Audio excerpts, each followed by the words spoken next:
बिस्मिल्लाहिर्रहमानिर्रहीम, अस्सलाम वालेकुम, गुड मॉर्निंग कहेंगे आपको इस शो में जिसका नाम है सुबह से आगे। इस उम्मीद और दुआ के साथ कि आप बिल्कुल खैरियत से होंगे, अपने घरों में महफूज भी होंगे।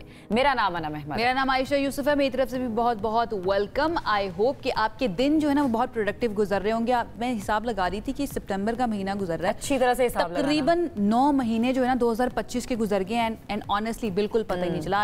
आई नो आप लोग जो है ना मेरे साथ रिलेट भी कर पाए होंगे, लेकिन इसके अंदर ज़रूरी ये है कि हम थोड़ा सा मुड़कर देखें कि 9 महीनों के अंदर हमने क्या क्या पॉजिटिव किया है। कहीं ऐसा तो नहीं कि हमने वक्त को बस गुजार दिया है, सुबह उठे, ऑफिस गए, घर वालों के साथ थोड़ा सा टाइम स्पेंड किया एंड देन सो गए और फिर वो एक लूप में ग्राउंड हॉग डे की तरह हमारी जिंदगी जो है ना गुजरती जो बनी हुई है उसी में चल रहे हैं। बड़ा जरूरी होता है कि कोई पॉजिटिव एक्टिविटी जो है ना वो आपके पास होनी चाहिए। तो सबसे पहली स्टोरी जो हमने सेलेक्ट की आपके साथ शेयर करने के लिए वो एक पॉजिटिव एक्टिविटी के बारे है, तो थोड़ी सी रिक्रिएशनल किसी ने अपने आप के लिए किया, लेकिन वो इतनी मुझे इंटरेस्टिंग लगी, इतनी मजे की लगी हमें कि हमने सोचा कि आपके साथ जरूर शेयर की जाए। वो स्टोरी फ्रांस से है, जरा बताएंगी क्या है? फ्रांस से स्टोरी है जी। फ्रांस में एक शहरी ने अपने घर के सहन में ही आईफल टावर बना लिया। उसको आईफल टावर इतना पसंद था, वो बड़ा फैसिनेटेड था आईफल टावर को देख देख के। हम दिखा भी रहे हैं।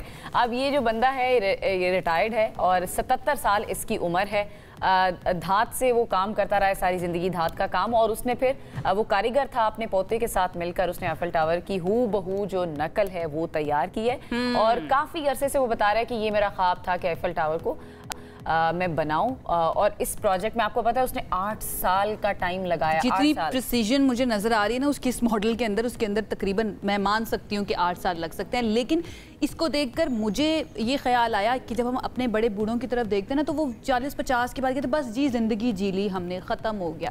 भाई आप इस तरफ पॉजिटिव एक्टिविटीज की तरफ अपने वक्त को गुजार सकते हैं। आप जब कुछ भी प्रोड्यूस करते हैं ना, कुछ क्रिएट करते हैं, तो ना वो जो सेटिस्फैक्शन मिलती है ना वो बड़ी कमाल की। मैं ये कहती हूँ कि बाहर जो भी चीज आपको पसंद आ जाए तो क्या आप कल अपने घर में बनाना शुरू कर देंगे? You never know. कोशिश करने में कोई हर्ज नहीं है। मुझे ऐसा लगता है कि कोशिश करनी चाहिए। जितनी भी बड़ी बड़ी क्रिएशंस है ना वो कहीं ना कहीं एक ख्याल ही थी कि लोग उनको पागल ही कहते थे।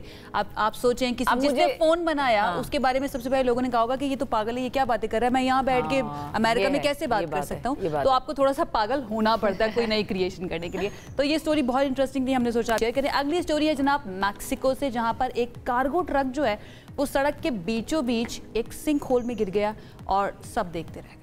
और ये जो वाकया है मैक्सिको के कस्बे में पेश आया और वीडियो में हम दिखा भी रहे हैं। नाम तो आयशा बताएंगी ना, नाम वाला पार्ट में आयशा के लिए छोड़ रही हूँ। अच्छा, इसका नाम जो है ना वो अस्तापालापा है। वाह, मैं छोड़ गई थी, मैंने कहा ये अल्लाह करे कुछ और ही बन जाए मेरे से, लेकिन बहरहाल आयशा ने बता दिया यही वाला नाम है, यही है। अच्छा ये जो ट्रक है पिछले हिस्सा जो है इसका गड्ढे में धंस गया और फिर वजन इसका चूंकि ज्यादा था, इसमें कुछ लोडिंग थी सामान की, फिर वो पूरा ही पहले वो उसका पिछला हिस्सा थोड़ा सा धंसा है, फिर वो पूरा ट्रक जो है वो आप देख सकते हैं उस होल के अंदर। इस तरह की इंसिडेंट्स और इस तरह की खबरें ना मैंने जापान के अंदर भी देखी हैं और वो उस तरह के एरियाज में देखी हैं जो कि इक्वेटर के करीब है। अब ये मैक्सिको इक्वेटर के करीब तो नहीं है, बट इस तरह का एक सिंक होल अजीब सा बन जाना। जस्ट इमेजिन ना, आप ड्राइव करके जा रहे हैं, आप ऑफिस आ रहे हैं, खुदा ना खास्ता अल्लाह ना करे, मैं सिर्फ इमेजिन करने के लिए कह रही हूँ, अचानक से सिंक होल खुले और गाड़ी उसमें गिर जाए। You can not do anything. मैं ये इमेजिन भी नहीं करना चाह रही है, ये खौफनाक बात है। आई मीन उस बंदे ने भी इमेजिन नहीं किया होगा, लेकिन ये है कि ये हुआ है तो डेफिनेटली इसके ऊपर सोचना चाहिए। एंड आई एम श्योर जो मैक्सिको के साइंसदान है या दुनिया भर के साइंसदान है वो इसके बारे में जरूर सोच रहे होंगे। एक और चीज जिसके बारे में सिर्फ साइंसदानों को नहीं हम सबको सोचना पड़ेगा वो है हमारी ओजोन लेयर। आपको पता है प्लैनेट अर्थ के इर्द गिर्द जो है एक हाला है और एक लेयर मौजूद है जो कि हमें प्रोटेक्ट करती है। आज उसका दिन मनाया जा रहा है कि कैसे उसका हमें तहफ़्फ़ुज़ करना। और इसका ये दिन मनाने का जो मकसद है ना, ये हम सबको याद दिलाता है कि इंसानी सरगर्मियों ने किस तरह से कुदरती ढाल जिसका आयशा ने भी जिक्र किया उसको नुकसान पहुंचाया है और हमारी जो बका के लिए निहायत अहम भी है ये ओजोन लेयर जिसको कहा जाता है। दरअसल ये ज़मीन के गिर्द एक हिफाजती, आप कह सकते हैं इसको आसान अल्फाज में कि यह हिफाजती कंबल है जो सूरज की खतरनाक जो अल्ट्रा वायलेट जो शुआएं हैं उसको ज़मीन पर पहुंचने से रोकता है और ये हमारी आंखों, जिल्द, बिलखुसूस ज़िंदगी के तसलसल के लिए एक ढाल का काम करती है। लेकिन हमने इस ढाल को भी काफ़ी हद तक नुकसान पहुंचा लिया है। पोल्यूशन, सनती फुजला हो गया, एयरसोल स्प्रे हो गया, गाड़ियों का धुआं हो गया, माहौलियाती आलूदगी होगी, दीगर कई शक्लें, ग्रीन हाउस गैसेज हो गई जो बहुत ज़्यादा नुकसान पहुंचा रही होती है हमारी इस ओजोन की लेयर को। तो अब इस ओजोन की लेयर को हमने महफूज किस तरह से करना है, वही सारे प्रोटोकॉल प्रोटोकॉल्स हैं जो हम चेंज के बारे में सोच रहे होते हैं कि क्लाइमेट चेंज में ये चीज़ें हमें नहीं करनी, तो यही चीज़ जो है ना ये महफूज करेगी ओजोन की लेयर को। एंड रिमेंबर, ओजोन की लेयर वो है कि ये सिर्फ अमेरिका का मसला नहीं है या सिर्फ यूरोप का मसला नहीं है, ये पूरी तमाम इंसानियत का मसला हो जाएगा प्लैनेट अर्थ के ऊपर अगर इसको कुछ हो जाता है। आगे बढ़ जाते हैं जी। अब पंजाब में जो सैलाब था उसका जोर तो किसी हद तक क्लाइमेट चेंज से रिलेटेड ही है, बिल्कुल ऐसा ही है। सैलाब का जोर यहाँ पर तो टूट चुका है, लेकिन सिंध में अब ये जो रैला है वो दाखिल हो चुका है। पंजनत के मकाम पर सैलाब की सतह दरमियाने दर्जे पर आ गई है और दरियाए सिंध में गुड्डू बैराज पर, सखर बैराज पर, गुड्डू और सखर दोनों बैराजेस पर ऊंचे दर्जे का सैलाब बताया जा रहा है। गुड्डू बैराज पर पानी का बहाव 6,24,000 क्यूसेक से ज्यादा है, जबकि गुड्डू बैराज से मुल्हिका जो कच्चे के 25 से ज्यादा देहात और फसलें हैं वो ज़ेरे-आब आ गए हैं। अब सिंध हुकूमत के जो तर्जुमान, और हम पिछले कुछ दिनों से कोशिश करें उनसे बात करें, उनके रिप्रेजेंटेटिव जो हैं वो बता रहे हैं कि हमारी जो तैयारी है वो पूरी है और खुदा न खास्ता जो नुकसान पंजाब में हुआ है वो सिंध में नहीं होगा, उसके लिए पूरे इंतजाम हमने कर लिए हुए, क्योंकि उनको थोड़ा वक्त भी मिल गया था और प्रेडिक्शन जो है बड़ी एक्यूरेट भी नजर आ रही थी, फोरकास्ट एक्यूरेट नजर आ रही थी कि भाई ये सैलाब जो है, ये फ्लड जो है, ये ट्रैवल कर रहा है फ्रॉम पंजाब टू सिंध। तो उन्होंने डेफिनेटली तैयारी की हुई थी और उनको वक्त भी काफ़ी हद तक मिल चुका था। अब वहाँ पर क्या सिचुएशन है इस पर बात कर लेते हैं। हमारे साथ मौजूद हैं regional head of operation integrated emergency and health services Ghulam Mustafa साहब, उनकी तरफ चलते हैं। गुलाम मुस्तफ़ा साहब, बहुत शुक्रिया हमें ज्वाइन करने के लिए। सबसे पहले तो मैं ये चाहूँगी कि आप एक्यूरेटली हमें ज़रा बता दीजिए इस वक्त सिंध में क्या सिचुएशन है, कौन कौन से इलाके ऐसे हैं जो कि ज़्यादा मुतासिर हैं। कुछ के बारे में तो हमने बता दिया, बाकी आप बताइए और वहाँ पर क्या किया जा रहा है राइट नाउ। अच्छा Saba, thank you very much, thank you कि आपने ऑन बोर्ड दिया। और ओवरऑल इस मरतबा अगर मैं कमेंट करूं तो I must appreciate first government of Sindh, और बड़ी इसमें जो है फ्रॉम डे वन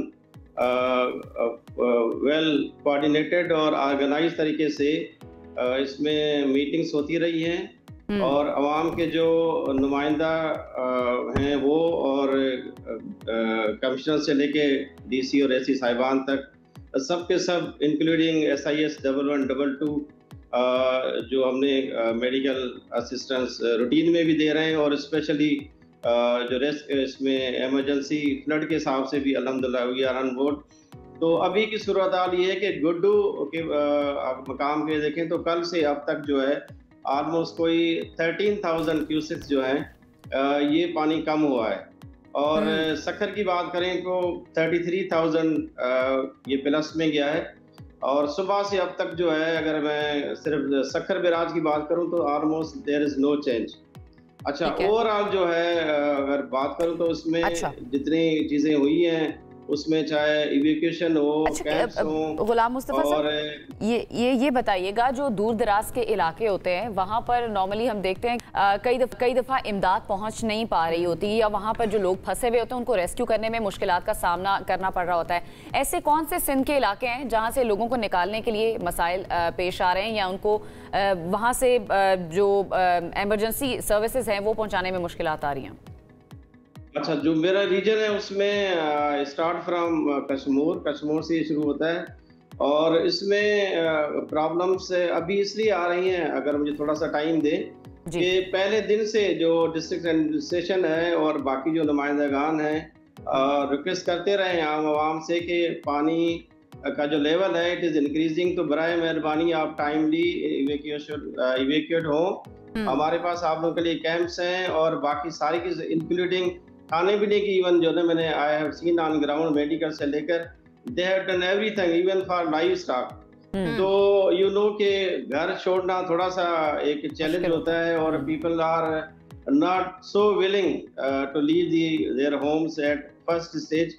तो अभी क्योंकि थोड़ा सा पानी ज्यादा हुआ है और ये प्रॉब्लम आई है बेसिकली जो बिल्कुल दरिया के साथ साथ जो गाँव हैं उनमें। बाकी अगर ओवरऑल देखा जाए तो जो जितने बड़े बंद हैं अल्हम्दुलिल्लाह things are under control और चीजें जो है इंटैक्ट हैं। Really glad to hear that गुलाम मुस्तफ़ा साहब, and I am glad and I know कि किस तरह से लोग जो है ना वो नहीं चाह रहे होते, बहुत बड़ा चैलेंज होता है उनके लिए अपने घर को पीछे छोड़कर जाना और फिर उसके छोड़ने के बाद जो चैलेंजेस होते हैं उनको पता होता है आगे जाकर खुदा न खास्ता सर पर छत ना मिली तो क्या किया जाएगा।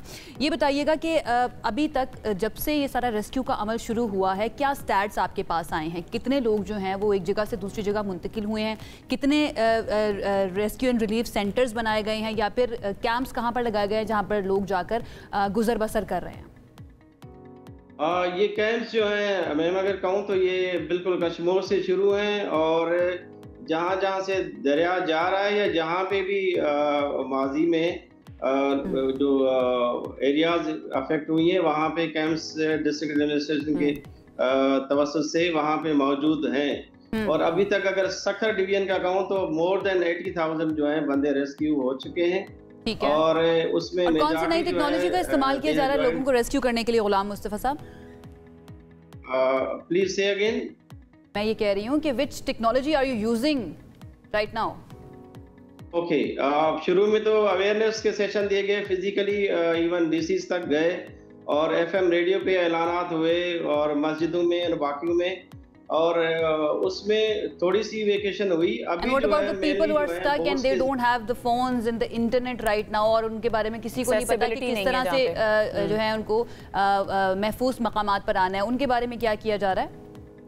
नहीं, जिसमें आई मे नॉट एग्री। इसमें जो डेटा है वो हर डिस्ट्रिक्ट में 101% जो है मौजूद है कि कितने एरियाज हैं जो सबसे पहले हिट होंगे, और इस मरतबा तो 7 से 10 लाख क्यूसेक की जो है वो तैयारी के साथ हर जिले में, और इवन मैं talk about Sukkur and Larkana division, तो बिल्कुल आई होप जो इंतजामिया है सिंध की और गवर्नमेंट जो है उनकी प्रोएक्टिव अप्रोच ही रहेगी, रिएक्टिव अप्रोच नहीं रहेगी, और अच्छा काम किया जाएगा ताकि लोग नुकसान जो है वो कम से कम हो सके। बहुत शुक्रिया गुलाम मुस्तफा साहब हमारे साथ मौजूद थे, regional head of operation Sindh integrated emergency and health service, और उन्होंने बताया कि वहाँ पर क्या इंतजाम किए जा रहे हैं। अब हमें एक ब्रेक की तरफ जाना है, लेकिन ब्रेक पर से आने के बाद हमने क्या करना है? ब्रेक पर आने के बाद हमने AI के हवाले से बात करनी, मुख्तलिफ एस्पेक्ट्स के हवाले से कि अभी हम किस एरा में हैं, आगे जाकर क्या होने वाला है, इस पर हमने बात करी है, लेकिन एक ब्रेक के बाद। साथ रहिए। ब्रेक के बाद आपको कहेंगे खुशामदीद। ये जो हमारा सेगमेंट है ना, ये बड़ा इंटरेस्टिंग भी होने वाला है, चूंकि आपको इसमें सोचने का मौका भी मिलेगा और बहुत सारी इंफॉर्मेशन भी हमें सोचने का मौका मिलेगा, क्योंकि हमारे जो देखने वाले हैं उन्होंने सोचने समझने की सलाहियत को आउटसोर्स कर दिया है। मैं चले आपसे शुरू कर लेती हूं। मैं आपसे शुरू कर लेती हूँ। आप इमेजिन करती हैं कि कभी ऐसा टाइम भी आएगा कि मशीनों को हम कमांड नहीं देंगे, वो खुद ब खुद फैसले करी होंगी? मुझे ऐसा लगता है, मैंने इतनी साई-फाई मूवीज देखी है ना, मुझे लगता है कि वो वक्त आ नहीं रहा बल्कि बहुत ही करीब आ चुका है। राइट नाउ तो हमारी ग्रिप के अंदर है आर्टिफिशियल इंटेलिजेंस कि हम उसको कमांड देंगे, प्रॉम्प्ट लिखेंगे और उसको बताएंगे कि भाई ये चाहिए मुझे, तो मुझे इसके बारे में बताइए, या फिर उससे जो भी आप बातचीत। अभी तो हम इसी पे हैरान हो रहे हैं, चैट जीपीटी आ गया, टर्म्स आ गई हैं अब इसके ऊपर, टर्मिनोलॉजीज। इसको कहा जाता है ये नैरो आर्टिफिशियल इंटेलिजेंस है, यानी कि अभी ये बहुत इसका दायरा महदूद है। और अगर मैं अपने उस्ताद मोहतरम अहमद जावेद साहब की बात करूँ तो वो कहते हैं कि अभी AI जो है ना वो पंघोड़े के अंदर है, बच्चा होता है ना पंघोड़े के अंदर, उसके अंदर है। खैर जी, उसके बाद अगली टर्म जो है ना वो बताइए वो कौन सी, अगली स्टेज कौन सी होगी? अच्छा, इसके बाद जो मुस्तकबिल की तस्वीर हो सकती है, नैरो इंटेलिजेंस की तो आपने बात की, इसे वैसे कहा जाता है एक वीक AI भी कहा जाता है। ये वो जहानत है जो सिर्फ एक महदूद और मखसूस काम के लिए बनाई गई है। मिसाल के तौर पर अगर आपका फ़ोन असिस्टेंट जैसे सिरी या फिर वो प्रोग्राम जो ज़बान समझकर जवाब देते हैं, ये मौजूदा दौर की वाहिद AI है जो हमारे इर्द गिर्द हर रोज काम कर रही होती है। अब इसके बाद उस मरहले पे आ जाते हैं जो आयशा भी बात कर रही थी, जनरल इंटेलिजेंस की।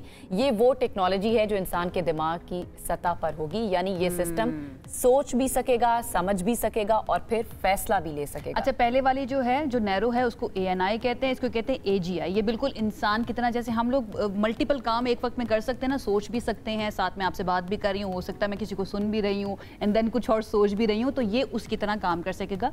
इसको जनरल इंटेलिजेंस कहा जा सकता है। इसके बाद का जो मरहला आएगा ना, वो सबसे खतरनाक मरहला हम ये कह सकते हैं, क्योंकि इसके अंदर ना जो AI होगा उसको हमारी यानी कि इंसानों की कमांड की ज़रूरत ही नहीं रहेगी, वो खुद से सोचेगा, खुद से फैसले करेगा। लेकिन अभी ये बहुत दूर की बात है, बहुत फ्यूचर की बात है। अब इसकी क्या क्या कॉन्सिक्वेंसेज हो सकते हैं, हम कहाँ पर स्टैंड कर रहे हैं, हमने सोचा कि इसको ज़रा डिस्कस कर लेते हैं इन तीनों स्टेजेस को, कि इन तीनों स्टेजेस पर क्या क्या हो सकता है। और इसके लिए हमारे साथ बहुत ही पर्टिनेंट शख्सियत मौजूद हैं, डॉक्टर ख्वाजा फहद इकबाल साहब जो कि head of department of robotics and artificial intelligence NUST हैं, हमारे साथ स्टूडियोज में हैं। उनको वेलकम करते हैं। थैंक यू सो मच हमें ज्वाइन करने के लिए। वालेकुम अस्सलाम, thank you for inviting me. Glad to have you. सबसे पहले तो ये बताइए, जब भी हम AI की बात करते हैं ना, मुझे तो बड़ा डर लगता है। ठीक है, आप थोड़ा सा डर कम कीजिए या बढ़ा दीजिए, अब आपके ऊपर डिपेंड करता है। व्हाट इज दिस, ये 3 स्टेजेस क्या हैं? देखें, जो AI की हिस्ट्री जिसको अब हम समझते हैं वो तकरीबन 1950 से शुरू होती है ट्यूरिंग टेस्ट से। एलन ट्यूरिंग ने हमें एक टेस्ट दिया था कि AI को हम डिटेक्ट कैसे करेंगे। उसने कहा कि अगर आप AI से बात करें और अगर आपको 5 मिनट के दौरान ये इल्म ना हो कि क्या आप एक इंसान से बात कर रहे हैं या आप एक मशीन से बात कर रहे हैं, तो उस मशीन ने, उस AI ने ट्यूरिंग टेस्ट पास कर लिया। और ये हमारे लिए एक फ्लैगशिप था, एक टारगेट था AI कम्युनिटी के लिए, और 70 साल तक ये अचीव नहीं हो पाया। और अब ChatGPT के आने के बाद हिस्ट्री में पहली बार ये हुआ है कि ChatGPT ने ट्यूरिंग टेस्ट पास कर लिया। और अब हमें ChatGPT से बात करते हुए ये अंदाज़ा नहीं हो पाता कि क्या हम मशीन से बात कर रहे हैं लोग या मशवरे इंसान ले से रहे बात होते हैं कर रहे हैं। ChatGPT से। वो हमने पिछले दिनों एक स्टोरी भी रिपोर्ट की थी, किसी बंदे ने खुदकुशी करनी थी, उसने मशवरा लिया और वो उसने सुसाइड कर ली। लेकिन ChatGPT को या दूसरी AI टूल्स को मैं एक टूल समझता हूँ। आप उस टूल का पॉजिटिव इस्तेमाल भी कर सकते हैं, आप उसका नेगेटिव इस्तेमाल भी कर सकते हैं। ये आपके ऊपर डिपेंड करता है आप उसको कैसे इस्तेमाल करना चाहेंगे। अच्छा, हम ये तीनों स्टेजेस जो है ना उसके बारे में ज़रा हम कोशिश करें, क्योंकि AI के ऊपर हम बहुत बात कर रहे होते हैं। ये 3 स्टेजेस हमारे लिए बड़ी नई थी, बड़ी इंटरेस्टिंग थी, तो हमने सोचा कि आपको बुलाते हैं और इसके ऊपर बात करते हैं। नैरो ANI यानी कि आर्टिफिशियल नैरो इंटेलिजेंस, इसको थोड़ा सा एक्सप्लेन कीजिए। ये किस हद तक हमारे यानी कि इंसानों के कंट्रोल के अंदर है और ये किस स्टेज पर जाकर हम कहेंगे कि ये AGI बन चुकी है। ठीक है, जिस चीज़ को हम ANI कहते हैं, आर्टिफिशियल नैरो इंटेलिजेंस, अब तक की जो हमारी रिसर्च है वो इसके अंदर अंदर ही लाई करती है। ये एक ऐसी आर्टिफिशियल इंटेलिजेंस है जिस स्पेशलाइज्ड है, वो सिर्फ 1 या 2 काम करेगी, उसके बाहर वो काम नहीं करेगी। जैसे लेट्स से मैंने एक स्मार्ट सिटी के लिए कैमरास के लिए टूल बनाया है जिसका काम ये है कि वो आने जाने वाली गाड़ियों को डिटेक्ट करे, उनकी नंबर प्लेट्स को डिटेक्ट करे। लेकिन वो सेम एल्गोरिदम किसी और चीज़ के लिए अप्लाई नहीं होगा। फॉर एग्जांपल, अगर मैं उसी सेम टेक्नोलॉजी को स्टूडियो में ले आऊँ और आपके चेहरे उसे डिटेक्ट करवाने की कोशिश करूँ तो शायद वो अच्छा काम ना कर पाए। हम कह सकते हैं कॉग्निटिव एबिलिटी नहीं है अभी उसके पास। कॉग्निटिव एबिलिटी तो अभी उसको डिफाइन करना ही मुश्किल है कि कॉग्निटिव एबिलिटी डेवलप हो कैसे सकती है AI के अंदर। तो वो हम स्पेशलाइज्ड टास्क के अंदर अंदर उसको डिफाइन करते हैं। जो उसको हमने 1 या 2 टास्क के लिए ट्रेन किया वो सिर्फ वही करेगी, उसके अलावा वो कुछ नहीं करेगी। और जब अभी हम बच्चा बिगड़ जाएगा, अब कर लीजिए, बच्चा बिगड़ जाएगा तो फिर क्या होगा? अच्छा, अभी जिस टाइम पे हम हैं, हम AGI टेक्नोलॉजी में हम AGI की तरफ मूव करना शुरू हो चुके हैं। क्योंकि अगेन जब ये लार्ज लैंग्वेज मॉडल्स आए हैं, ChatGPT वगैरह आए हैं, उन्होंने हमें अनेबल किया कि एक ChatGPT को यूज़ करके हम उससे मैथमेटिकल प्रॉब्लम्स भी सॉल्व कर सकते हैं, हम उसे एसेस भी लिखवा सकते हैं, हम उसे रिपोर्ट्स भी करवा सकते हैं। तो now that is a step towards the AGI लेकिन अभी तक अचीव नहीं हो पाई, क्योंकि अभी तक जो हमारे लार्ज लैंग्वेज मॉडल्स हैं, मैं उसको कह सकता हूँ वो प्रिडिक्टिव मॉडल्स हैं। वो हमारी हिस्ट्री में जितना हमारे पास लिटरेचर डेवलप हुआ है उसको यूज़ करके वो नेक्स्ट वर्ड प्रिडिक्ट कर रहे होते हैं, but they don't really understand कि वो जो चीज़ प्रेजेंट कर रहे हैं उसका मतलब क्या है, उसकी इम्प्लिकेशंस क्या है। अच्छा, AGI के फीचर्स भी थोड़े से अगर आप बता दें हमारे देखने वालों को। फीचर्स में एक्सप्लेन किया जा सकता है कि ये AGI is basically the replication of the human perception, the human cognitive abilities. एक इंसान के मुख्तलिफ रोल्स हैं। मेरा रोल एज टीचर भी है, मेरा रोल एज हस्बैंड भी है, मेरा रोल एज सन भी है। तो मैं उन तमाम रोल्स को सेपरेटली अदा कर रहा हूँ। देन मेरे अपने स्किल्स हैं। मुझे लेट्स से कि कंप्यूटर यूज़ करना भी आता है, मुझे खाना पकाना भी आता है, मुझे ड्राइव करना भी आता है। So I have multi talents, I have multiple skills, multiple task को मैं at the same time without any training अदा कर सकता हूँ। ठीक है। तो the dream of AGI is कि हमारे पास एक ऐसी AI हो जो मल्टीपल टास्क हो, जो एक ह्यूमन लेवल की कैपेबिलिटी के टास्क हैं उनको eight the same time achieve कर सके। ठीक है। तो ये अभी तक एक ड्रीम है, अचीव नहीं हुआ, but we are moving towards it. ये बड़ा ही खतरनाक किस्म का ड्रीम नहीं है। अच्छा, इसको हम ये कह सकते हैं कि अगर ANI बच्चा है तो AGI बिगड़ा हुआ बच्चा है। देन अगर हम सुपर इंटेलिजेंस की बात करें, वो बागी बच्चा है कि मैं बस घर छोड़कर जा रहा हूँ, अब अपने फैसले मैं खुद करूंगा। AGI जो है ये किस हद तक हमारे इंसानों के कंट्रोल के अंदर रह सकती है, या इसके अंदर कोई ऐसा मोमेंट या ऐसा लम्हा आएगा जिसमें हमें इससे भी डरना चाहिए कि ये अपने फैसले अब खुद से करना शुरू हो गया, वो फिर सुपर इंटेलिजेंस की फॉर्म होगी? वो सुपर इंटेलिजेंस में ज़्यादा आता है। AGI की तो हम ये कहेंगे कि हम आपके let's say one of the workers को रेप्लिकेट कर रहे हैं, हम उससे अपने टास्क करवा रहे हैं। They are like your assistants, और वो वही टास्क करेंगे। AGI की बात हो रही है, और वही टास्क करेंगे जो आप उनसे कहेंगे कि आपने ये करना है।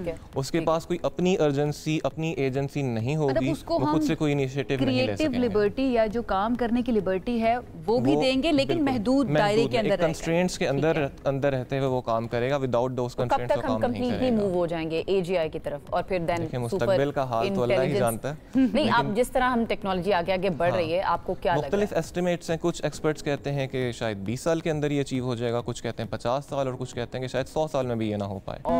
तो हम क्या देखेंगे उसके अंदर, क्या तब्दीली क्या नजर आएगी हमें टेक्नोलॉजी की वर्ल्ड के अंदर, एआई की वर्ल्ड के अंदर? जनरलाइजेबिलिटी और ट्रांसफरेबिलिटी ऑफ स्किल्स। थोड़ा सा एक्सप्लेन, थोड़ा सा मजीद एक्सप्लेन करें, स्टूडेंट की तरह एक्सप्लेन करें, क्योंकि हम तो आर्ट्स के लोग हैं। देखें, जिस तरह मैंने बात की ना कि transfer of skills without further training, आपको एआई को मज़ीद ट्रेन नहीं करना पड़ेगा। जो आपके पास ऑलरेडी डेवलप्ड एजेंट है, आपने उसी से सारे काम करवाने हैं। ठीक है। मज़ीद आपको उसको कोई ट्रेनिंग की ज़रूरत नहीं है। That is AGI. और उसके अंदर सिर्फ आपके, अभी तो हमारे पास ChatGPT लिमिटेड है, वो आपको वर्ड्स जनरेट करके दे देता है, वो आपको पिक्चर्स जनरेट करके दे देगा, या अभी कुछ लेवल पे वो आपको एनिमेशंस या वीडियोस जनरेट करके दे देता है, बट वो एक्शन लेने की अभी कैपेबिलिटी नहीं रखता। अगर मैं एक एजीआई से कहूँ कि वो गाड़ी ड्राइव करे, तो अभी तक उस लेवल पे नहीं पहुंची एजीआई। ठीक है। आपके पास सेल्फ ड्राइविंग कार के अपने एजेंट्स हैं, लेकिन अगेन उनके अंदर फिर ये लार्ज लैंग्वेज मॉडल वाले फीचर्स नहीं होंगे। ठीक है। अभी तक हमारे पास नैरो एआई जगह जगह पे डेवलप हुई हुई है। जब अगर हमको कंबाइन करके एक बड़ा एजेंट बनाने की पोजीशन में आ जाएंगे, तब आपके पास एजीआई आ जाएगी, तब एजीआई आ जाएगी। लेकिन वो भी हम कह सकते हैं कि कुछ हद तक महदूद होगी, और हमें इतना शायद उससे डरने की जरूरत नहीं है। लेट्स सी कब तक हमें डरने की जरूरत नहीं है। लेकिन आर्टिफिशियल इंटेलिजेंस, जस्ट इमेजिन ना कि एक इंसानियत से निकलकर जब एक भी अगर थोड़ा सा बागी हो जाए तो हम उसे डरना शुरू कर देते हैं कि पता नहीं क्या करेगा। एक आर्टिफिशियल इंटेलिजेंस जो समझ भी नहीं सकता है उन इमोशंस को जो इंसान समझ रहे हैं, देन पता नहीं क्या होगा।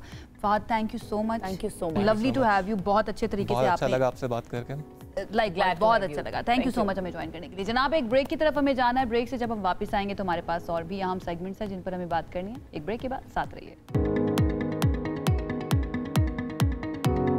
ब्रेक के बाद आपको एक मरतबा फिर से खुशामदीद कहेंगे। हमारे इस शो के अंदर आपको पता है कि हर चीज़ के बारे में बात होती है, और बहुत अरसा हो चुका है हमने सियासत के बारे में बात नहीं की, सियासतदानों के बारे में बात नहीं की। तो हमने सोचा कि आज हम एक काम करते हैं, एक सियासतदान को ना अपने स्टूडियो के अंदर बुला ही लेते हैं, उनसे हम पॉलिटिक्स की भी बात करेंगे, एंड देन उनकी पर्सनल जर्नी के बारे में भी बात करेंगे, क्योंकि वो जो शख्सियत है बहुत ही इंटरेस्टिंग है।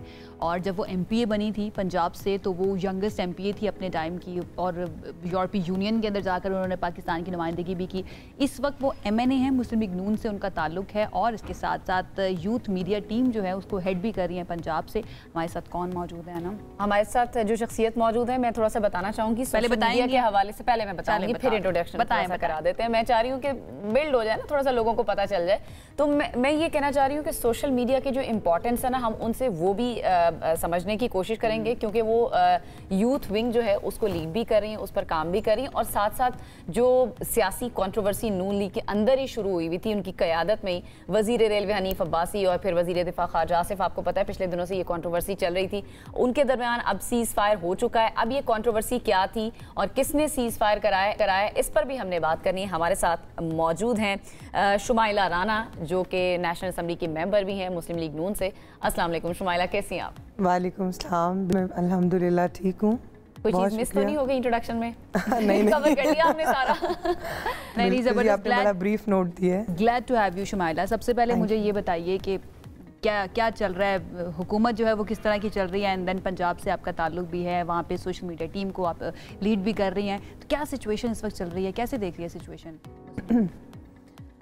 देखिए, इस वक्त तो मुल्क जो है वो सैलाब की जद में है, और हम लोग सारे पूरा मुल्क जो है अपने सैलाब ज़दगान भाइयों के साथ, बहनों के साथ इस वक्त शाना बशाना है, खड़ा है। और आपने इसमें ख़ुसूसन वफाकी हुकूमत और सूबाई हुकूमत में आपने देखा होगा कि हमने जिस तरह से, जिस स्ट्रेटजी के साथ अल्हम्दुलिल्लाह उनको रेस्क्यू भी किया है, और गवर्नमेंट ऑफ पंजाब ने जो स्ट्रेटजी बनाई, इस पे क्लाइमेट चेंज के ऊपर भी बहुत काम हुआ, वफाकी सतह के ऊपर भी, तो उससे जो नुकसानात हुए हैं, अगर इस पर काम ना होता तो इससे ज़्यादा नुकसान होने का ख़दशा था। अच्छा जी, और जहाँ से सैलाबी रेला गुज़रता है उसके बाद वहाँ पर उनको रेस्क्यू करना, और आपको पता है पानी की बेमुहार मौजें हैं, वो मुतय्यन नहीं हो सकती किसी से कि वो चीफ मिनिस्टर साहिबा जो हैं वो उनको कि पानी आप इधर चले जाओ तो पानी इधर चला जाए।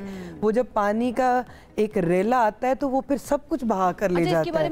ये नागहानी आफत है, शुमाइला पाई जाती है, जो नेचुरल डिजास्टर है। मुबस्सिरीन है वो ये कहते हैं कि और भी काम किया जाना चाहिए था जो नहीं हुआ, लेकिन आपके एग्जैक्टली ठीक है। अच्छा मुझे ये बताइए कि आपने जो अपने उसकी बात की जो आप राइट नाउ कर रही हैं, यूथ मीडिया टीम को हेड करना, इसको थोड़ा सा एक्सप्लेन करें। ये सिर्फ क्या यूथ को ही टारगेट कर रही होती है या फिर उस टीम में काम करने वाले यंगस्टर्स हैं, इसलिए इसका नाम जो है ना ये रखा गया है?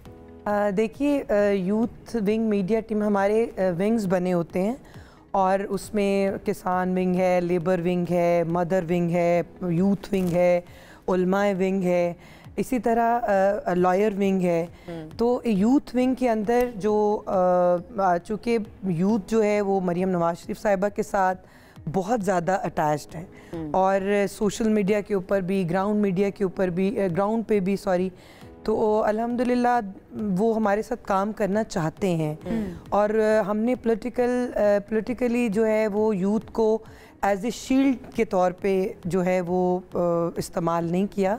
हमने उनकी पॉलिटिकल ग्रूमिंग ज़रूर की है उनको। लाइक जिस वक्त मैंने सोशल मीडिया पे काम करना शुरू किया था तो मेरे साथ पूरे पंजाब से, पाकिस्तान से बच्चे जो हैं वो काम करते हैं, बच्चियां काम करती हैं। तो एक वो टाइम था आज से 5-6 साल पहले कि जब यूथ बेरा रवि की तरफ जा रही थी और उनको सोशल मीडिया के ऊपर नेगेटिविटी का आंसर ही मिलता था। अच्छा, इस गवर्नमेंट का यूथ को लेकर क्या विजन है? लाइक लॉन्ग टर्म विजन क्या है, शॉर्ट टर्म विजन क्या है? 1 साल के अंदर क्या अचीव करना है या 5 साल जब मुकम्मल हो जाएंगे गवर्नमेंट के, तब तक आप कहाँ पर देख रही हैं कि यूथ को कहाँ तक लेकर जाना है? विजन क्या है? देखिए, इस गवर्नमेंट का जो विजन है वो यूथ के ऊपर बड़ा नुमायाँ है और इसमें आप देखें कि वज़ीर आज़म ने जो इनिशिएटिव लिए हैं, वज़ीर आला ने लिए हैं, उसमें हमने यूथ के लिए नारा नहीं लगाया, हमने हकीकी अमली तौर पर हमने काम किया है। आप देखें लैपटॉप स्कीम है, आप स्कॉलरशिप में बच्चों को आप देखें, इंटरनेशनल यूनिवर्सिटीज़ के अंदर स्कॉलरशिप पे बच्चे गए हैं, एंडाउनमेंट फ़ंड देखें। उसके बाद आप ये स्पोर्ट्स की तरफ अगर आएँ तो वज़ीर आज़म का जो इनिशिएटिव है, वज़ीर आज़म यूथ प्रोग्राम है, फिर हम वो जमात हैं जिसने सबसे पहले यूथ के लिए लोन का जो है वो बग़ैर सूद के कर्ज़ों की फराहमी की। ये तो वो आप काम बता रही हैं ना जो आप लोग कर रहे हैं और आगे भी आपके फ्यूचर प्लान्स हैं। यूथ जो है ना आजकल की शुमाइला, वो बड़ी आउटस्पोकन है, जो उनको चीज़ पसंद नहीं आ रही होती वो बता देती है, चाहे सोशल मीडिया के थ्रू हो या ऐसे। तो मरियम नवाज साहिबा सीएम, वो किस तरह से इसको टैकल करती हैं जब उन यूथ का कोई फीडबैक आ रहा होता है या कोई तनकीद कर रहा होता है? देखिए, मरियम नवाज शरीफ साहिबा जो हैं वो बहुत फराग दिल खातून हैं। मैं तो उनको बचपन से जानती हूँ। अच्छा। और मेरा एक पॉलिटिकल सफ़र जो है मेरी वालदा से शुरू हुआ था और मैं हमारा तो मतलब एक ही जिसे कहते हैं एक घर था और हमने उनको बहुत माइन्यूटली जिसे कहते हैं हमने देखा। वो बहुत फराग दिल वालदा की बेटी हैं और वो तनकीद बराए तनकीद को भी वो बर्दाश्त करती हैं। और जितनी ट्रोलिंग, जितना टफ टाइम जो है वो तहरीक इंसाफ ने उनको दिया सोशल मीडिया के ऊपर, मजाल है कि उनके कभी भी ज़ुबान पे आपने कोई बद तहजीबी, कोई बद अखलाकी या कोई अखलाक से गिरी हुई बात उन्होंने हमेशा शाइस्तगी और शगुफ्तगी के साथ जवाब दिया है। और ये उनकी जो पॉलिटिकल ट्रेनिंग है वो मियाँ मोहम्मद नवाज शरीफ की है। आपकी पॉलिटिकल ट्रेनिंग किसने की है? अगर अपनी जर्नी के बारे में बताइए, कहाँ से शुरू हुआ एंड आपने क्यों सोचा कि भाई पॉलिटिक्स में जाना चाहिए? क्योंकि आजकल कौन किसी से पूछे, कोई नहीं कहता भाई मुझे पॉलिटिक्स में जाना है, बड़ी कम आपको तादाद ऐसे लोगों की मिलेगी। आपने क्यों फैसला किया कि हाँ पॉलिटिक्स कौन चले? एक्चुअली मैं आपको बताऊँ, हमारा एक पॉलिटिकल घराना है और मेरी वालदा जो हैं वो PMLN की बड़ी बानी कारकुनान में से हैं और वालदा ने जमहूरियत के लिए बहुत काम किया। और जब हमने मुशर्रफ की आमरीत के दौरान देखा मेरी वालदा को जेल जाना पड़ा, तो मैं स्कूल गोइंग बच्ची थी, मैंने जब देखा कि अम्मी के लिए अब मुझे बाहर आना चाहिए और एक बच्ची उसकी वालदा जेल में हो और आप समझ सकती हैं, आप भी बेटी हैं, तो मैं अपनी अम्मी के लिए बाहर आई थी। और जब मैंने देखा, फिर वो कहते हैं ना जिसको सबक उसको छुट्टी ना मिली, जिसको सबक याद किया, तो ये सियासत का दस्तूर निराला है। तो उसके बाद फिर मैं जो है national democratic institute for international affair की रुकन बनी। उसके बाद मुझे यूरोपियन यूनियन में और उसके बाद इंटरनेशनल एक्सपोजर मिला, काम करने का मौका मिला, सीखने का मौका मिला। तो वो बस एक आपकी ग्रूमिंग होती गई। और मेरी वालदा मेरे लिए मशले राह हैं।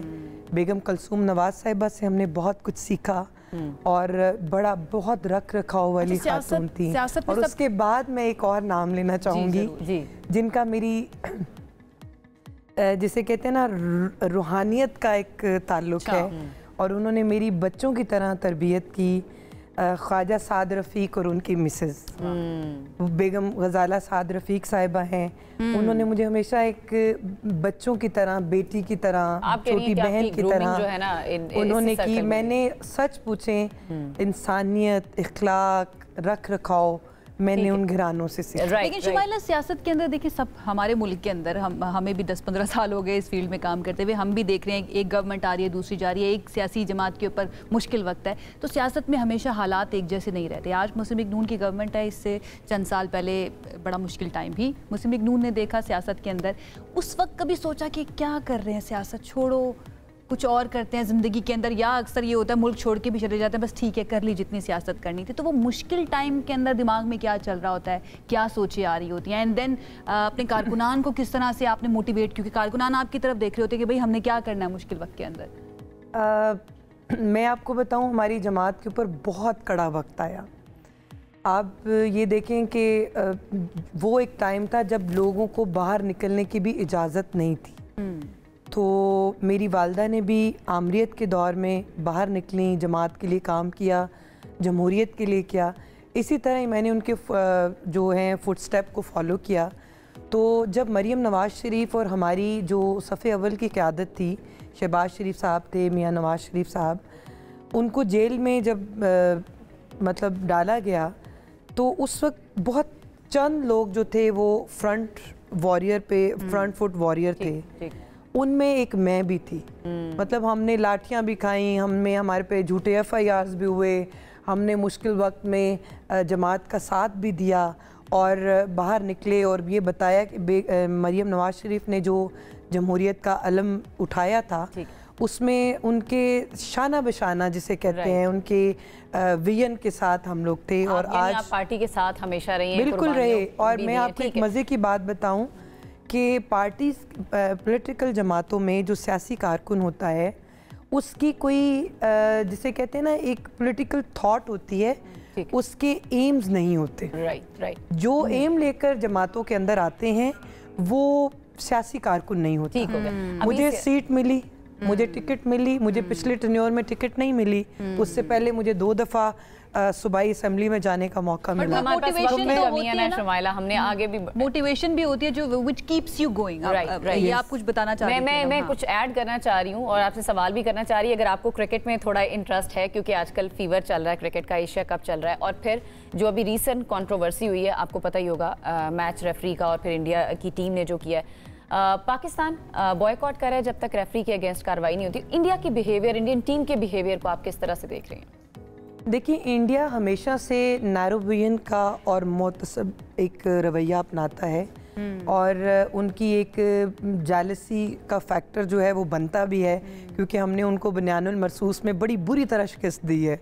तो उन्होंने कहीं ना कहीं से तो आपके ऊपर वो ग्रजेस निकालने हैं। ये वो ग्रजेस तो ये वही ग्रजेस हैं। और आलम क़वाम ने देखा कि किस तरह पाक फ़ौज को, पाक फ़ज़ाइया को, गवर्नमेंट को अल्लाह ताला ने इज़्ज़त दी, और पूरी दुनिया ने देखा कि हमारा अब डंका बजता है। तो वो जो अपने आप को सो कॉल्ड डेमोक्रेटिक एक कंट्री और एक IT में सबसे आगे और इकोनॉमी में आगे और हर तरह से मजबूत अपने आप को समझते थे ना, आ गया ना कि ये सिर्फ मार्केटिंग, बस अब ये सिर्फ एक मार्केटिंग कैंपेन थी, मार्केटिंग कैंपेन थी, वो जस्ट ड्रामों में आपसे आगे हकीकत में नहीं। ये बॉलीवुड फिल्म समझ रहे होते हैं हर चीज, मैचेस को भी और एशिया कप को भी कभी बहुत ही वाला ड्रामा ये चल रहा है, ऐसा नहीं है। बहुत शुक्रिया, थैंक यू सो मच, बहुत अच्छा लगा आपसे मिलके, and all the very best for the future. I hope इसी तरह से आप पाकिस्तान के लिए, पाकिस्तान की पॉलिटिक्स के लिए काम करते रहें। पाकिस्तान ने एशिया कप में जो जवाब दिया है ना, उसको अप्रिशिएट करना बहुत जरूरी है। बिल्कुल ऐसे ही होना चाहिए था कि जब तक वो रेफरी तब्दील नहीं होता जिसने कहा था कि दोनों कप्तान ये बॉयकॉट होना चाहिए, ये बॉयकॉट होना चाहिए, एंड लेट्स सी क्या किया जाता है, क्योंकि गैरत है बड़ी चीज जहाने तक दो में।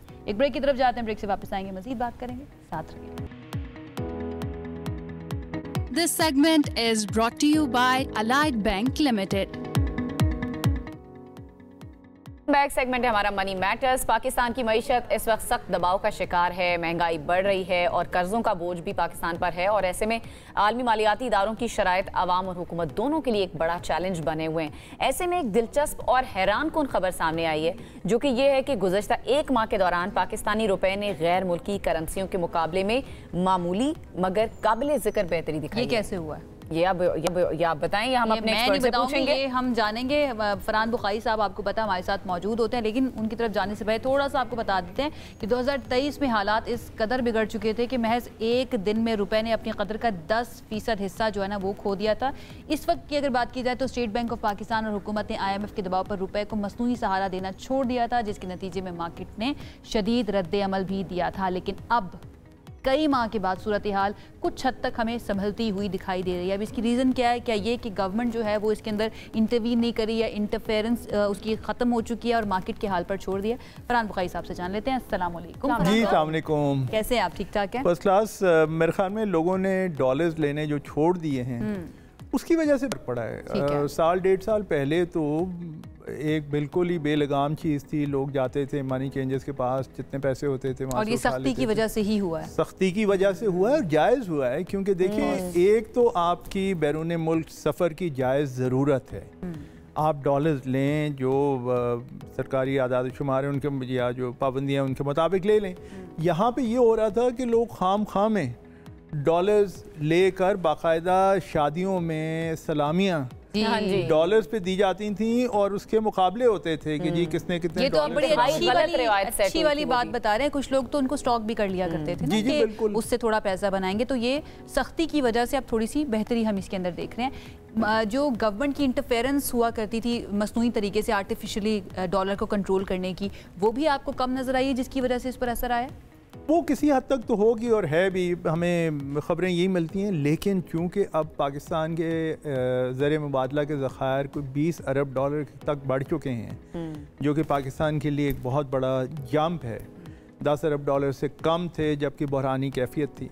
तो अब उस वजह से भी एक कंफर्ट लेवल बेहतर तो हुआ है। लोगों को जो ज़रूरियात हैं उसमें ठीक है, मुश्किलात होती हैं। बच्चों के लिए अगर बाहर कोई तालीम हासिल कर रहा है तो वो उसके लिए पैसे भिजवाने में वक्त लगता है। लेकिन बुखारी साहब आगे देखना है ना कि कब तक ये मुस्तहकम रहेगा और इसको स्टेबल रखना कितना बड़ा चैलेंज हो सकता है गवर्नमेंट के लिए। जो माशी हालात हैं इस वक्त मुल्क के, और ख़ास तौर पे सैलाब के बाद जो तबाहकारी हुई है, उसके नतीजे में जितना जल्दी हम एक सिमत में जाएं, और ख़ास तौर पे ये जो क्लाइमेट इमरजेंसी का तो हुकूमत ने ख़ुद ऐलान किया है, एग्रीकल्चर इमरजेंसी का उन्होंने ख़ुद ऐलान किया है। इस किस्म के शोबे वो हैं जिस पे जल्दी काम करने की ज़रूरत है। अगर हम उन्हें मज़ीद नुकसान से कुछ बचा लेते हैं और एक मुस्बत सिमत में हमारा सफ़र शुरू हो जाता है, तो मेरे ख़्याल में आगे जाके कुछ बेहतरी हो सकती है। कम से कम बेहतरी से मुराद ये है कि ये जहाँ पे जिस लेवल पे है इतना ही रहे, या थोड़ा बहुत ऊपर नीचे हो जाए, लेकिन बहुत ज़्यादा कोई फ़र्क ना पड़े। ठीक है। और ये गवर्नमेंट की पॉलिसीज़ की वजह से ही आपको लग रहा है कि हमारे रिजर्व्स जो हैं वो भी बढ़ चुके हैं, एंड देन सख्ती बहुत ज़्यादा की है, इसी वजह से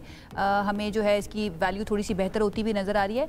और फ्यूचर के लिए आप क्या प्रिडिक्ट करेंगे? क्या आपको नज़र आ रहा है कि ये मज़ीद बेहतर हो सकता है, स्पेशली आजकल की सिचुएशन को देखते हुए? कल चूँकि स्टेट बैंक ने अपनी सूद की जो लेवल है वो 11% पे ही रखा हुआ है, और फ़िलहाल ये लगता है कि आगे भी जाके कुछ अरसे तक 11% ही होगा। आपको याद होगा हमने जुमे को इस बारे में तफसीली बात भी की थी, और इसलिए 11% है तो बैंक्स में भी रिटर्न्स तकरीबन 9 से 10% जो डिपॉजिटर्स हैं उन्हें मिल रही हैं। ये भी एक रीज़न है?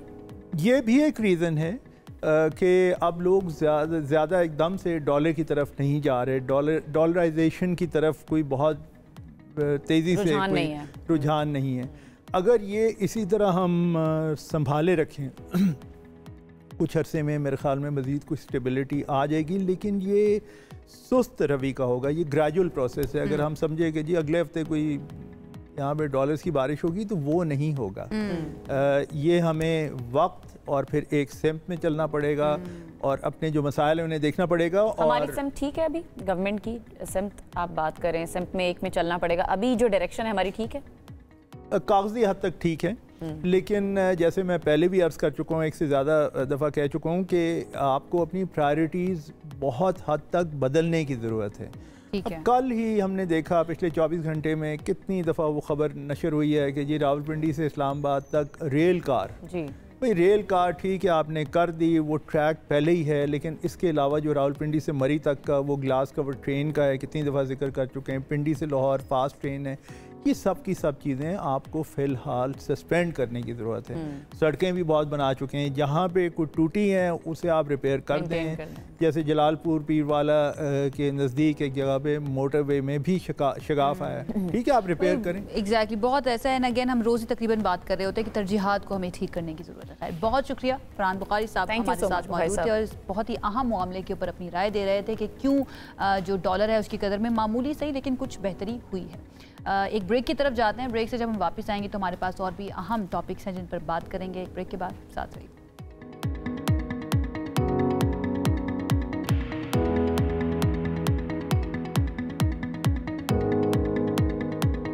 ब्रेक के बाद आपको कहेंगे खुश आमदीद। बहुत ही इंपॉर्टेंट हमारा सेगमेंट है ना, हम शुरू कर लिया। मैं असल में एक ऐड देख रही थी, यहाँ पे चल रहा है मोटापे का इलाज, 1 माह में 10 किलो वजन कम करें। एक सेकेंड, आप मेरी देख रही हैं?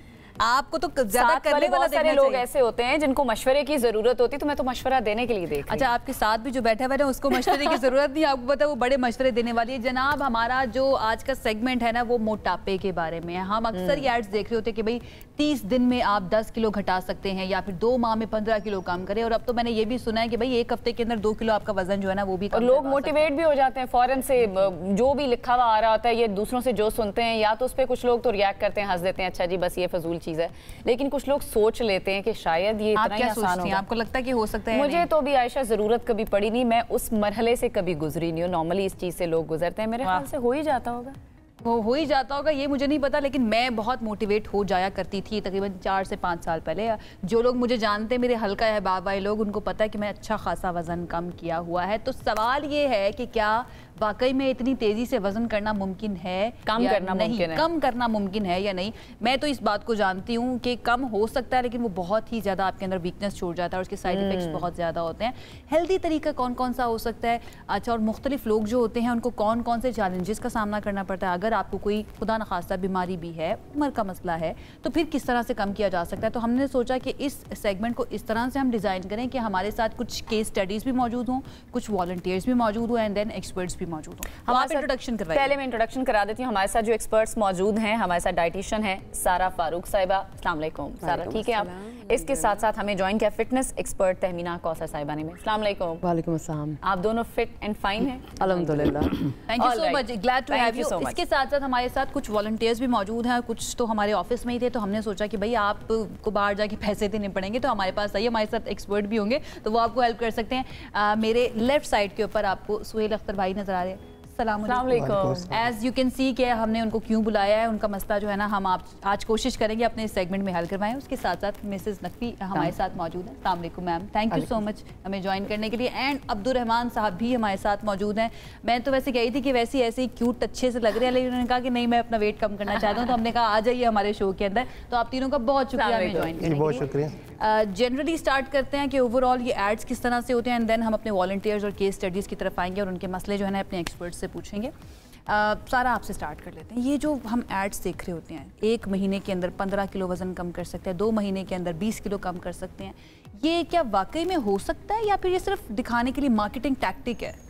देखिए, वज़न तो बिल्कुल कम हो सकता है, लेकिन हमें ये देखना होगा कि हमारा पर्पस क्या है। अगर हम चाहते हैं कि हम एक आइडियल बॉडी वेट को रखना चाहते हैं तमाम उम्र, और वो भी क्यों रखना चाहते हैं? लॉन्जिविटी के लिए, कि आप जितनी भी ज़िंदगी है उसको बेहतरीन तौर से जीना चाहते हैं, और अमूमन हमारी ख्वाहिश होती है कि हम ज़्यादा जी पाएँ और अच्छे भी लगे ना, पहना ओढ़ा अच्छा तो लगे ना कुछ। हाँ। तो उसके लिए हमें किस तरीके से वज़न कम करना है और उसको मेंटेन कैसे करना है, इसका ख्याल रखना ज़रूरी है। डाइट का कितना बड़ा रोल होता है? बहुत सारे बच्चे आजकल हम देखते हैं जंक फूड खा रहे होते हैं और कुछ भी खा रहे हैं, तो वो चीज़ें उनका वज़न बढ़ाने, छोटी उम्र से हम देखते हैं बच्चों का वज़न बहुत ज़्यादा हो रहा है। बिल्कुल, ग्लोबली अगर आप देखें ओबेसिटी की प्रेवलेंस है, पाकिस्तान भी triple burden of malnutrition का शिकार है, जिसमें ओबेसिटी भी है, अंडरवेट भी है, ओबेसिटी भी है और माइक्रो न्यूट्रिएंट डेफिशिएंसी भी है। जो आपने जंक फूड की बात की, उसमें फिर ये होता है कि अगर ओबेसिटी है उस सूरत में भी और अंडरवेट है उस सूरत में भी कुछ ऐसे न्यूट्रिएंट्स जो कि कम मिकदार में चाहिए होते हैं लेकिन बहुत ज़्यादा ज़रूरी होते हैं, उनकी कमी हो जाती है, जिसकी वजह से आप देखें तो एडल्ट्स भी हमारे पास ऐसे हैं जो बार बार बीमार पड़ रहे हैं, नॉन कम्युनिकेबल डिजीज़ की प्रेवलेंस ज़्यादा है। पिछले दिनों ही अब डायबिटीज़ और हाइपरटेंशन में के केसेस बढ़ते जा रहे हैं, मुल्क भर में बढ़ते जा रहे हैं, ग्लोबली भी बढ़ रहे हैं, लेकिन हमारे मुल्क में इसकी शरह ज़रा ज़्यादा बढ़ रही है। इंटरेस्टिंगली जो आपने प्रेवलेंस की बात की ना कि ये अमीर गरीब की जो ये पाबंदी है ना उससे बिल्कुल आज़ाद है, ये बिल्कुल सही कह रही हैं आप। Diet is very very important, I can imagine, लेकिन उसके साथ एक्सरसाइज होना या फिजिकल एक्टिविटी होना, उसके बगैर मुझे लगता है कम तो हो जाएगा लेकिन आप शेप अप नहीं हो सकते हैं। और कुछ लोग ऐसे होते हैं जो डाइट अपनी इतनी ज़्यादा ठीक नहीं करते हैं, डायरेक्ट वो आ जाते हैं एक्सरसाइजेस के ऊपर। क्या उन लोगों को हेल्प करी होती है या ओवरऑल एक्सरसाइज कितना हेल्प करती है आपको वेट लूज करने में? देखिए, अगर तो आप डाइट को बिल्कुल फॉलो नहीं करते या आप समझते हैं कि diet is not that important, तो फिर तो हर वक्त मेरे ख्याल से आपको वर्कआउट ही करना पड़ेगा। जैसे एक मिस्त्री मजदूर की मैं मिसाल दे दूँ आपको कि उसको अगर आप ये कहेंगे कि इतनी रोटी खाओ और तुम्हें इतनी कैलोरीज दिन में चाहिए, तो ही वोंट बॉदर, क्योंकि वो हर वक्त बर्न कर रहा है। ये कोई ऐसा एथलीट है जो कि हर वक्त, जैसे आप देखेंगे मैराथन जो साइकिलिंग वगैरह भी करते हैं, वो हर वक्त बेचारे इतने स्किनी हो जाते हैं।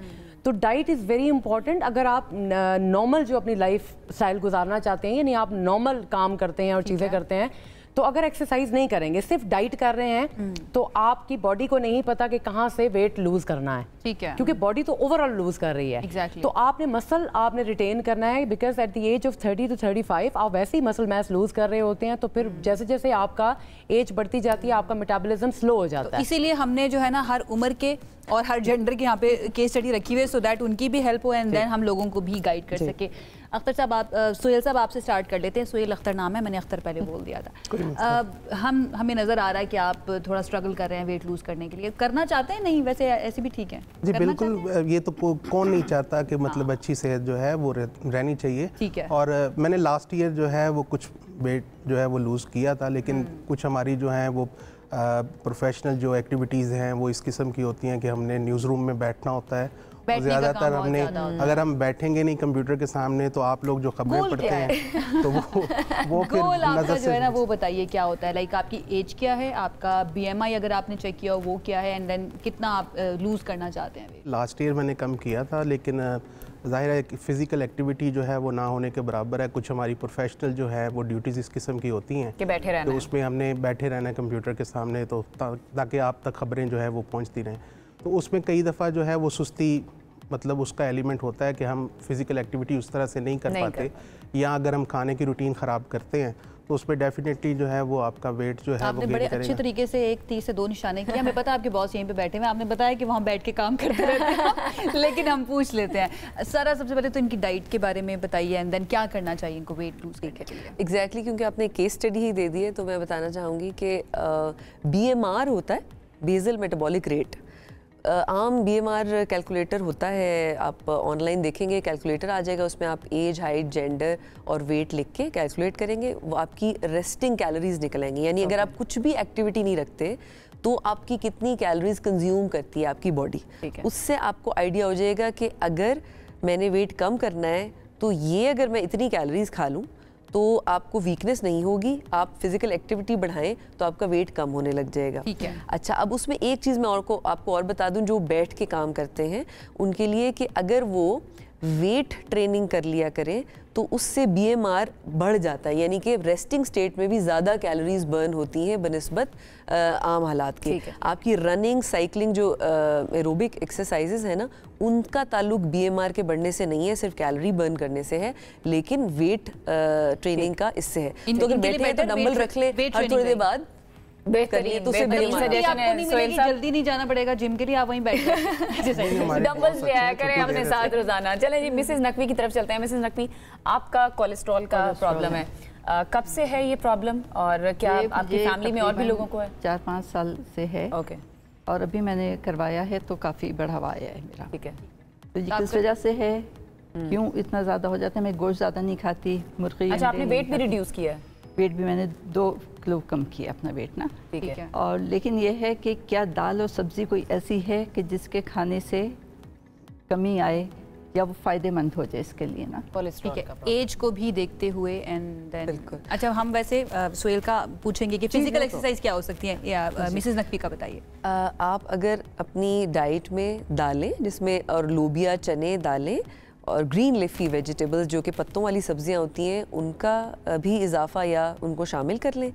इसके अलावा आपने अमेरिकन हार्ट एसोसिएशन के मुताबिक हफ्ते में 2 या 3 दफ़ा मछली का इस्तेमाल बहुत अच्छा है हार्ट के लिए, वो कर सकें। अगर मछली का इस्तेमाल 1 या 2 दफ़ा करेंगी तो ओमेगा 3 के आप कैप्सूल्स बेशक सप्लीमेंट के तौर पे ले लें, वो भी आपके लिए फ़ायदेमंद हैं। और आपका तो अगर आहिस्ता आहिस्ता भी वेट रिड्यूस करें तो उससे भी बेहतरी आ जाएगी। आपने सिर्फ पानी और प्रोटीन का ख्याल रखना है कि वो कम ना हो, क्योंकि जब हम एज करते हैं उसके साथ वेट रिड्यूस करते हैं तो अक्सर देखा गया है कि पानी की कमी या मसल वेस्टिंग का खतरा होता है, वो ना हो तो बाकी इंशाल्लाह ताला आपका कंट्रोल हो सकता है। ठीक है, फिजिकल एक्टिविटी के लिए क्या बेहतर रह सकता है, दोनों के लिए अगर आप बता दें। अगर मैं उनकी बात करने का भी बता दें। नहीं, सबसे मेन चीज़ जो है, जैसे अभी डॉक्टर साहिबा ने भी बात की है, ठीक है, कि फिजिकल एक्टिविटी आप जारी बता, स्ट्रेंथ ट्रेनिंग, हर बंदा जिम नहीं, जैसे उन्होंने कहा कि मेरी रूटीन बहुत ज़्यादा एक्टिव है, बिजी है और एक्सक्यूज़ भी है कि मैं नहीं कर सकता। आप यहीं पे भी मतलब एक तो ये है कि कॉन्टीन्यूस आपने नहीं बैठना, यानी अगर आपका काम 8 घंटे या 10 घंटे की आपके जॉब है तो आपने 8-10 घंटे नहीं बैठना है। आप कोशिश करें कि बॉडी वेट वर्कआउट से स्टार्ट करें, कि जैसे आप 1 घंटा बैठे हैं, बीच में से 5 मिनट या 2 मिनट आप निकाल सकते हैं। 10 स्क्वाट्स कर लें, आप 10 पुशअप्स कर लें, या खड़े होकर कम से कम थोड़ा सा मूव कर लें और स्ट्रेच कर लें। एक तो ये चीज़ है। दूसरी बात है कि अगर आपके पास बिल्कुल टाइम नहीं होता, सबसे बेस्ट जो क्लासिकल वे है वो तो वॉक और जॉग है। बड़ा क्लासिकल सा वे है, उससे आप अपना फैट बर्न कर सकते हैं, एक्टिव भी रह सकते हैं। अदरवाइज आप स्ट्रेंथ ट्रेनिंग भी नहीं कर सकते वेट्स के साथ, तो आपने हाई इंटेंसिटी वर्कआउट्स करने हैं व्हिच टेक 15 to 20 मिनट्स। ठीक है, और वो जैसे अभी बात डॉक्टर साहिबा भी कर रही थी, ठीक है, कि वो आपका मेटाबॉलिज्म जो है वो एक्टिव कर देता है। एक शॉर्ट बर्स्ट ऑफ टाइम में आप ज़्यादा कैलोरीज बर्न करते हैं, और जब रेस्टिंग हार्ट रेट होगा तो मेटाबॉलिज्म इतना एक्टिवेट होगा कि 24 to 48 आवर्स में यू बर्न मोर। ये ना हो ना थोड़ी देर बाद सुहेल साहब जैसे गायब हो जाएंगे, कहेंगे मुझे तो डॉक्टर पता है, वो मुझे तो कह के गए थे, ये क्लिप लेकर घूमेंगे कि देखिए भाई मुझे जो है ना एक मशवरा दिया है। अच्छा, मिसेस नकवी के लिए क्या बेहतर रहेगा? Please walk is the best thing, किसी भी टाइम पे करें, ठीक है ना। लेकिन कोलेस्ट्रॉल के लिए बहुत बेस्ट है कि जो डाइट तो वो आपको बताइए डॉक्टर साहिबा ने, लेकिन वॉक आप मस्ट करें लास्ट में, किसी भी टाइम पे करें। ठीक है, अब्दुर्रहमान आप क्या चाहते हैं? असल में मेरा टारगेट जो है, ये मेरे पेरेंट्स भी मुझे कहते हैं अपना टारगेट कम से कम रखो 85 to 90 kgs के दरमियान। ओके, बेसिकली मैं असल में एक अंडर ग्रेजुएट हूँ ना, तो मेरी पहले रूटीन ही होती थी इन 2024 के इवनिंग में मैं वॉक करने जाता था, jogging, you can say run walk run. जी जी। तो जब से मेरी इंटर्नशिप स्टार्ट हुई है तो तब से मेरी ये जो इवनिंग जॉग है ये ख़त्म हो गई है बिल्कुल, तो जिसकी वजह से मेरा वेट बहुत कितना वजन है अभी आपका? BMI तो मैंने चेक नहीं किया, बट मेरा वेट इस टाइम 110-115 के करीब है। और आपकी हाइट क्या है? 6'1". है, ठीक है। तो अभी 21 साल के हैं ये। 21 साल के, तो इनका BMI क्या हो सकता है, एंड देन इनके लिए बेहतर क्या रहेगा? बेहतर आपके लिए रहेगा कि अगेन आपने जो टारगेट रखा है, अगर आप देखें यंगर एज में कोशिश करें कि थोड़ा सा पीछे की तरफ रहें, क्योंकि एल्डरली जब आप थोड़ा ग्रो करते हैं ना, थोड़ा बहुत वेट हमारा वैसे भी बढ़ रहा होता है, तो इट वुड बी बेटर कि आप 75 to 80 तक लेके जाएं इसे। और उसमें यही है कि आपने जो भी खाना खाना है, माई प्लेट आप सबके लिए आसान है यंगर एज के लिए, कि एक डिनर प्लेट लें, उसको आधा डिवाइड करें, आधे हिस्से में सैलड भरा होना चाहिए, उसमें एक कोई फ्रूट हो सकता है, एक फ्रूट, हम फ्रूट ज्यादा खाने लग जाते हैं, एक सेब खाने के साथ ही आप फ्रूट खाने के साथ ही बिल्कुल एक फ्रूट, एक सेब छोटा ले लिया, बाकी सारा सैलड में बंद गोभी है, सलाद के पत्ते हैं, खीरा है, टमाटर है, मूली है, गाजर है, उसको आप भर लें। ठीक है, जो अदर हाफ है ना उसको मजीद आधा आधा कर ले, उसमें आपने एक प्रोटीन की कोई सर्विंग रखनी है, अगर आप बोटी खा रहे हैं, कोई फिश है या चिकन है, चने हैं, दालें हैं, और आपने एक छोटी रोटी, चाहे वो मल्टीग्रेन की हो, चाहे वो चावल है, जो भी आपने उसको उस इतने ही पोर्शन में रखना है। अब आपने पेट भरने के लिए सलाद खाना है और टेस्ट के लिए चीज़ें खानी है और प्रोटीन भी खाना है, तो उससे होगा आपका जायका भी, क्योंकि आसान भी, अब आप बैठ के अपने लिए अलग से क्या डाइट बनाएंगे। अगर बिरयानी भी है ना तो आपने 2 बोटियां रखी, चावल इतने से रखे 1 क्वार्टर, और सैलेड का 1 चम्मच लिया, खाया, थोड़ा सा जायके के लिए वो खा लिया। फिर परसेप्शन ही बस आपने एग्जैक्टली, तो आखिर में आपको पेट भर जाएगा। बिरयानी आपने खाई, पेट भरा होगा, वरना आप 2-2 प्लेटें बिरयानी खाएं। You have to trick your mind basically. अच्छा, आप जल्दी से, क्योंकि हमारे पास वक्त रह गया कम, एक्सरसाइज क्या कर सकते हैं? एक्सरसाइज तो खैर आप करेंगे। एक मैं प्रोटीन से थोड़ा सा आपको बता दो, protein makes you Fuller for longer period time. Carbs जल्दी डाइजेस्ट हो जाते हैं, तो एक तो सबके लिए, इवन सोहेल साहब के लिए भी यही है कि आप प्रोटीन की क्वांटिटी ज़्यादा कर दें। प्रोटीन आपको काफ़ी देर तक फुल रखती है, स्लो डाइजेशन होती है। What about fibre? फाइबर के बारे में भी फाइबर आप ले सकते हैं, मतलब रोटी चावल मैं ये नहीं कह रही कि नहीं, जैसे प्लेट का माई प्लेट की बात की है, लेकिन अगर आप प्रोटीन की क्वांटिटी, एक तो वेट लॉस में हेल्प करती है, प्रोटीन की क्वांटिटी आप 50% कर दें, ज़्यादा कर दें, वो हेल्प करेगी। दूसरी बात है कि जो फिर शुगर स्पाइक्स और इंसुलिन बढ़ गई और ये हो गया, वो भी आपको जो है ना मीट थोड़ा सा हेल्प करता है। सेकेंड ऑफ ऑल, एक्सरसाइज की जहाँ तक बात है, चूंकि अभी आपका मसल मैस ऑलरेडी है, ठीक है, आपका मेटाबॉलिज्म भी एक्टिवेट है, जो आप अभी करेंगे वो जल्दी बर्न भी होगा, लेकिन मकसद ये कि ज़्यादा लॉन्ग तक नहीं रहेगा। इसलिए आप कोशिश करें कि इस टाइम पे अगर आप वेट लूज कर लेंगे, 1-2 किलो ऊपर जाना इज नॉट अ प्रॉब्लम। आप लाजमी वॉक, जॉग इवन ऑफिस आने से पहले आप कर लें, वो सबसे बेस्ट है कि आप सुबह के टाइम पर कर ले, जान छूट जाएगी। मतलब और नाश्ता जरूरी है, कुछ लोग नाश्ता स्किप कर देते हैं। नहीं, आपने अगर तो आप लोग, मैं सोहेल साहब आपको भी कहूंगी और आपको भी मैं कहूंगी, आपको शायद अभी इतना फील नहीं होगा, जो लोग अपने ब्रेकफास्ट 2 दिन में 2 टाइम खाना है, आप मेटाबॉलिज्म अपना स्लो करते हैं। बॉडी को ये लगता है ठीक है ना कि यार मुझे खाना नहीं मिल रहा, तो वो उसी पे गुजारा करती है, जैसे हम रोजे में हमारे साथ होता है। अगर ज्यादा टाइम तक फाके करेंगे तो आपका मेटाबॉलिज्म स्लो हो जाएगा and it's not gonna burn. ठीक है, तो इसलिए उस मशीन को चलते रहने दें। ऑन गोइंग हम ये कह सकते हैं, जो हम कंक्लूड करें कि ये ऑन गोइंग प्रोसेस है। ये नहीं हो सकता कि 1 महीना 2 महीना आपने डाइट कर लिया, आपको अपना लाइफस्टाइल बेसिकली करना पड़ेगा, चेंज करना पड़ेगा। वो डाइजेशन में फिर प्रॉब्लम्स आ जाते हैं। थैंक यू सो मच सारा, बहुत शुक्रिया, थैंक यू, बहुत शुक्रिया, बड़े अच्छे तरीके से आपने एक्सप्लेन किया। हमारे वॉलंटियर्स का भी बहुत शुक्रिया। आई होप कुछ तो फायदा आप लोगों को हुआ, लेकिन इस पर अमल आप तो खुद ही कर रहे हैं। मैं तो आपने we are out of time, उस जगह पे खड़ा कर दिया कि अब फॉलो अप एक 3 माह बाद जो है प्रोग्राम आपको इसी पैनल के साथ करना पड़ेगा, ताकि हम रिजल्ट्स अपने जो है हम ये कमिटमेंट लेके जा रहे हैं। वक्त हमारे पास हो चुका है खत्म। अपना ख्याल रखिए, इजाजत दीजिए, अल्लाह हाफिज।